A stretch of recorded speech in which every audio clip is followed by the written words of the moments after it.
Bom, pessoal, vamos dar continuidade então para a nossa discussão sobre a implantação de sistemas de gestão de desempenho. Agora nós estamos na parte 2, capítulo 7 do nosso livro-texto. A gente tinha parado ali na discussão sobre sistema de apelação e agora vamos ver outras etapas que compõem a implantação do sistema de gestão de desempenho. Bom, uma necessidade que a gente comentou é a de treinar avaliadores. Então, é fundamental fazer um treinamento de avaliadores, tanto das pessoas que vão avaliar os seus subordinados, como, dependendo do caso, se tiver autoavaliação, se tiver avaliação dos subordinados, avaliação de líderes, as pessoas, todo mundo que for realizar a avaliação precisa ser treinado.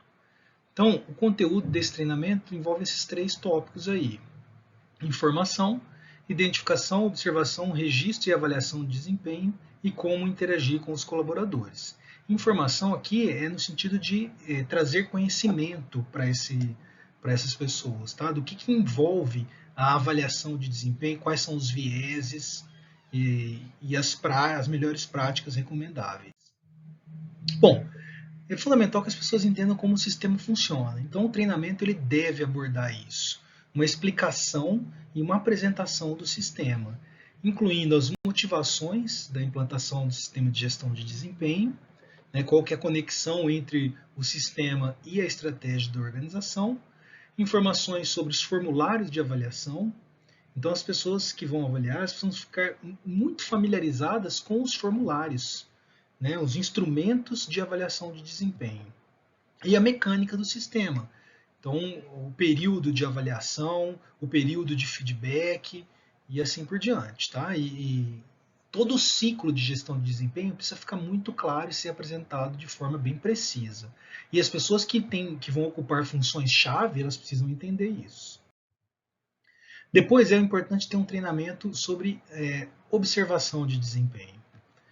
E aí tem esses 4 tópicos, que é identificar, observar, registrar e avaliar. Então, por exemplo, atividades dos cargos. Todo cargo dentro de uma organização realiza várias atividades, um conjunto de atividades. Então, ranquear a importância dessas atividades é fundamental para que a avaliação leve isso em consideração. Observar, registrar e mensurar desempenho. Por exemplo, vocês fizeram a tarefa lá da cafeteria Nossa Senhora Aparecida, vocês montaram um sistema de avaliação de competências. E como é que a gente observa competências? Então, entender os incidentes críticos, entender o conceito de incidente crítico, de competência, de conhecimentos, habilidades e atitudes, e como observar isso, é uma tarefa que ela é bastante desafiadora. E a questão dos erros, os vieses e erros na atribuição de scores. Isso daí vai precisar ser trabalhado com bastante detalhe. E uma etapa fundamental é a etapa de feedback. Então, na hora de apresentar avaliações de desempenho para as pessoas, como conduzir a reunião? Então, a gente comentou nos capítulos anteriores dos tipos de reunião de avaliação de desempenho. Então, tem uma reunião para apresentar a avaliação, tem uma reunião depois para discutir as medidas administrativas, promoções ou não. Então, é muito importante conduzir a avaliação, saber conduzir a reunião de avaliação para criar um ambiente favorável.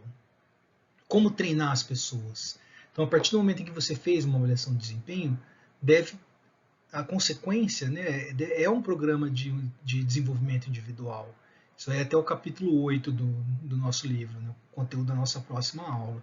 Então, como elaborar um programa de desenvolvimento individual? Como fornecer aconselhamento para as pessoas ao longo do processo, ao longo do ano?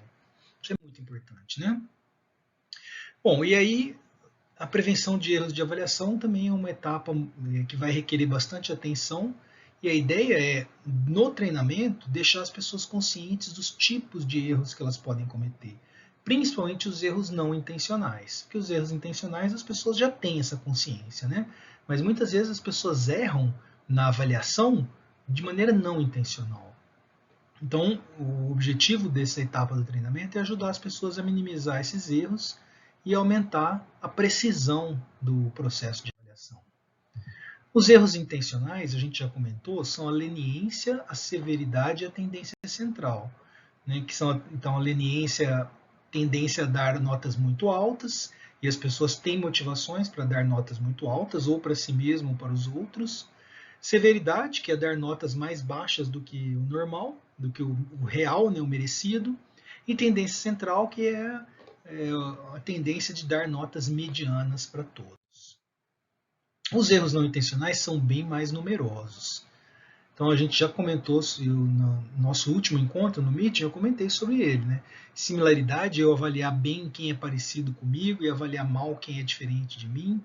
O efeito halo é você contaminar a avaliação de uma dimensão pelo desempenho da pessoa em outra dimensão.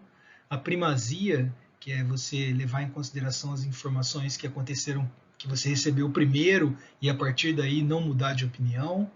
Né? Primeira impressão, contraste, aí tem uma série de erros aqui, eu não vou comentar todos eles. É fundamental que vocês leiam no livro que tem um detalhamento desses erros não intencionais. Tá? Os erros intencionais, para a gente reduzir, é muito importante trabalhar a motivação. Motivar as pessoas a fornecerem avaliações precisas. Para isso, elas precisam entender os benefícios. Né? O que elas ganham fornecendo avaliações precisas. E talvez também comentar o que elas perdem fornecendo avaliações que não são precisas. Os erros não intencionais, foco aí na conscientização. É fazer as pessoas, primeiro, conhecerem esses tipos de erros e depois entenderem como que eles ocorrem, em que situações é mais provável que eles ocorram. Tá? E aí trabalhar, então, na prevenção das. Um outro treinamento importante é o do quadro de referência. Qual que é a ideia do treinamento de quadro de referência? É você simular situações de avaliação de desempenho. Normalmente, se reúne as pessoas numa sala e passa um filme, por exemplo, de uma pessoa desempenhando as suas tarefas. É um ator que está desempenhando algumas suas tarefas, ele vai cometer alguns erros propositalmente, né? Então, ele vai simular um desempenho real de uma pessoa. E aí, os avaliadores vão usar os instrumentos de avaliação e atribuir notas. E aí, depois, um conjunto de especialistas, ou um especialista, vai trazer um feedback para os avaliadores. Vai mostrar, por exemplo, aspectos que eles não observaram, ou até mesmo enfatizar a presença daqueles erros de avaliação que a gente comentou, os erros, e principalmente os erros não intencionais. Tá? A ideia do quadro de referência é manter ou conseguir alcançar uma consistência e uma precisão nas avaliações. Fazer com que as pessoas apliquem os instrumentos e observem aquilo que precisa ser observado de maneira consistente. Tá? E a partir daí vai ser possível ajudar as pessoas a desenvolver os planos de desenvolvimento individual. Tá bom? Essa abordagem do treinamento de quadro de referência ele é muito importante quando a avaliação de desempenho inclui itens de avaliação comportamental. E aí, o treinamento de observação de comportamentos também é muito importante, até mesmo para avaliar os próprios comportamentos. Então, a ideia aqui é reduzir os erros de avaliação não intencionais, tá? E melhorar as habilidades de avaliação, porque vai dar oportunidades para as pessoas observarem desempenho. Então, oferecer ou montar sessões de observação de desempenho é muito importante. Um grupo de discussão, tá? Porque aí vai permitir que as pessoas organizem essas informações, né, e até discutam processos para armazenar e registrar informação de desempenho, tanto de si mesmo quanto da sua equipe. Tá bom? Bom, todo sistema novo ele precisa passar por um teste, um período de testes. Esse período é chamado de teste piloto. Né? Então, você coloca o sistema em operação parcialmente. Ele não vai envolver todas as pessoas da organização. A ideia é descobrir problemas no sistema antes que ele esteja completamente operacional e resolver esses problemas. Né? Então, o objetivo do teste piloto é obter informações, por exemplo, da avaliação, do registro do desempenho, dos instrumentos, tentar ver necessidades mais específicas de treinamento para as pessoas, melhorar a comunicação e assim por diante. Então, identificar o que precisa ser corrigido no sistema, principalmente a partir das sugestões de melhoria dos próprios usuários. Tá? E perceber também como é que as pessoas reagem ao sistema. Porque muitas vezes, né, na hora do projeto, a gente tem expectativas, mas na prática as pessoas vão receber e quando elas interagem com o sistema, elas podem ter sensações bem diferentes daquilo que era esperado. E a ideia, a partir do momento em que a gente refina, promove esse refinamento do sistema, você ganha a aceitação das pessoas. Então, esse teste piloto, ele normalmente é conduzido com uma amostra pequena, tá? Ou com uma amostra apenas. Você não coloca o sistema em operação na organização como um todo. A ideia é selecionar um número de cargos da organização, um número de pessoas, né, representativo dos cargos da organização, colocar o sistema em operação só para um grupo bem pequeno de pessoas, que vão ser os participantes desse teste piloto, e aí essas pessoas vão registrar as dificuldades, né, e os problemas encontrados com o sistema. E a avaliação de desempenho, elas até vão fazer a avaliação de desempenho, mas isso não vai ficar registrado, não vai entrar no histórico, porque é como se fosse um processo de aprendizagem do sistema. Tá?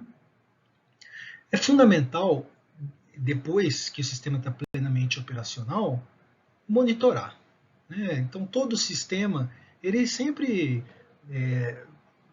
vai estar sujeito a melhorias e vai ter problemas. Então, pensar em indicadores. Como é que a gente vai avaliar o sistema de gestão de desempenho da cafeteria Nossa Senhora Aparecida, por exemplo? Então, não é avaliar as pessoas, é avaliar o sistema. Ele foi desenhado com um conjunto de objetivos e metas em mente. E o sistema está promovendo esses objetivos, ele está fazendo com que a organização avance de fato. Então, precisa avaliar o processo de implantação, a efetividade do sistema e precisa pensar em como é que eu vou mensurar os resultados do próprio sistema de gestão de desempenho. Seria como a gente fazer a avaliação de desempenho do sistema de gestão de desempenho. Tá? Então, alguns dados que podem ser coletados, como as pessoas reagiram ao sistema, os aspectos técnicos e operacionais, né, se eles estão funcionando, tempos de resposta, dificuldades de acesso e assim por diante. A efetividade das avaliações, se de fato as avaliações estão produzindo planos de desenvolvimento individual e se ao longo do tempo o desempenho está melhorando na organização. Tá? Então tem uma série de indicadores que podem ser considerados aí. Então eu trago aqui alguns, né? O número de indivíduos, a distribuição do score de avaliação, a qualidade das informações, ações de follow-up, qualidade das reuniões, satisfação com o sistema e assim por diante. Tá bom? E normalmente quase todas as empresas fazem uma implantação online do sistema de gestão de desempenho. Porque a implantação online ela permite que você saia do papel e fique automatizado, as pessoas podem fazer de uma maneira mais rápida, acelera o processo, pode reduzir custos, vai ter um custo de implantação inicial, mas com o passar do tempo esse custo vai se diluir, tá certo? E aí a gente vai ter mais rapidez na obtenção e na disseminação das informações. Legal, pessoal? Um aspecto importante é monitorar tendências em cada unidade na organização, os diferentes departamentos. O que está acontecendo? Como é que as pessoas têm usado o sistema? Tá bom?